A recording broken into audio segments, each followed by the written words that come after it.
Soyez bénis, frères et sœurs, en Jésus-Christ.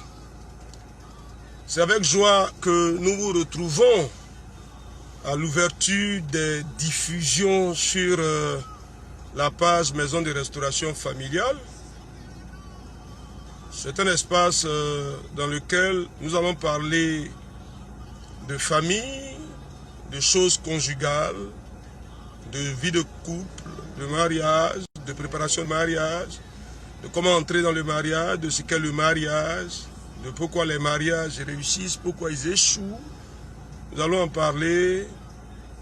Et à l'entrée donc de ces moments de diffusion sur cette page Maison de Restauration Familiale avec Jean-Pierre Dadier, je voudrais juste faire un écho à la question de l'amour. Il est entendu que deux personnes s'engagent dans une relation conjugale parce que ces personnes-là s'aiment. Mais on peut se demander, qu'en est-il de cet amour-là? Comment nous le comprenons? D'où il vient? Comment il vient? Quelle est la nature de cet amour-là? Et quelle est la réalité de cet amour quand, par exemple, deux personnes aujourd'hui, avec joie et avec bonheur, s'engagent dans une relation où ils se disent des mots de joie parce que, disent-ils, ils s'aiment, et puis quelque temps ou bien plus tard, cette relation est appelée à disparaître parce que l'amour qu'ils disaient avoir l'un pour l'autre, cet amour-là, n'existe plus. On peut se poser la question, se sont-ils jamais aimés? Est-ce qu'il y a une fois eu de l'amour entre ces deux personnes pour que cet amour-là vienne à disparaître? La Bible nous dit dans le livre de 1 Corinthiens chapitre 13 que l'amour ne périt jamais. Hein, l'amour ne périt jamais. Et ça, c'est l'une des choses importantes. Je voudrais donc juste lire 1 Corinthiens chapitre 12. Je vais vous lire le verset 31. Alors, on pourra se poser la question, je lis et puis on en parle tout à l'heure. Aspirez aux dons les meilleurs. Et je vais encore vous montrer une voie par excellence.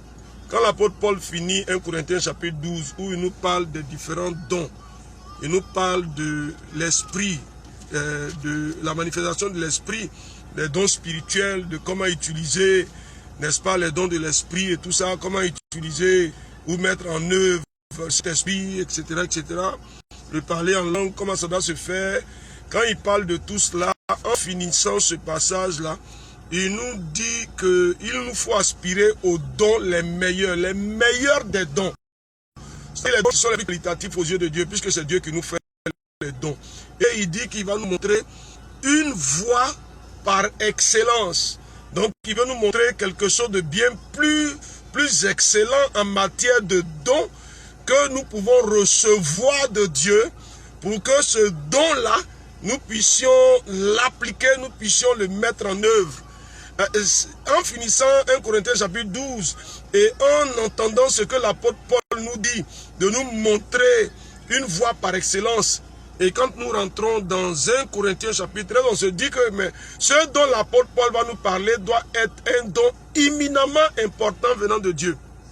Et quand il vient dans 1 Corinthiens chapitre 13, il dit, quand je parlerai la langue des hommes et des anges, si je n'ai pas la charité. La charité, c'est la manifestation de l'amour. C'est qui nous pousse à agir pour le bien d'autrui. Donc, si je n'ai pas la charité, je suis un airain qui résonne, une cymbale qui retentit. Quand j'aurai le don de prophétie, la science de tous les mystères et toute la connaissance, quand j'aurai même toute la foi jusqu'à transporter les montagnes, si je n'ai pas la charité, je ne suis rien. Alors que dans 1 Corinthiens chapitre 12, il nous a parlé de dons, il nous a parlé de dons de l'esprit, et ici il vient nous dire que si nous n'avons pas la manifestation de l'amour, les dons que nous avons là, c'est zéro, même si nous parlons tous les dons, etc., c'est zéro.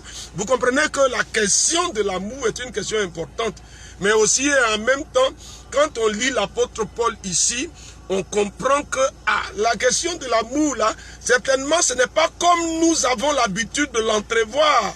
L'amour où quelqu'un dit je suis amoureux d'une femme, je suis tombé amoureux d'elle, amoureux de lui, j'ai eu un coup de foudre.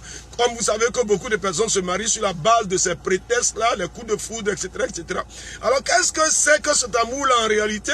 Il est important que nous réfléchissions parce que si on n'a pas identifié ce que l'amour est dans le projet de Dieu, si on n'a pas compris ce que l'amour est dans le projet de Dieu, il est sûr qu'on va faire échec quand on va parler d'amour ou quand on va s'engager dans une relation sous le prétexte de l'amour.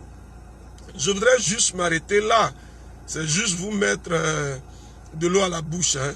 On va réfléchir ensemble sur la question de la vie conjugale. Donc il faut que nous y parlions. L'objectif, c'est pour que nous soyons davantage affermis et qu'en vivant la relation conjugale, nous la vivions de façon à ce que Dieu soit glorifié.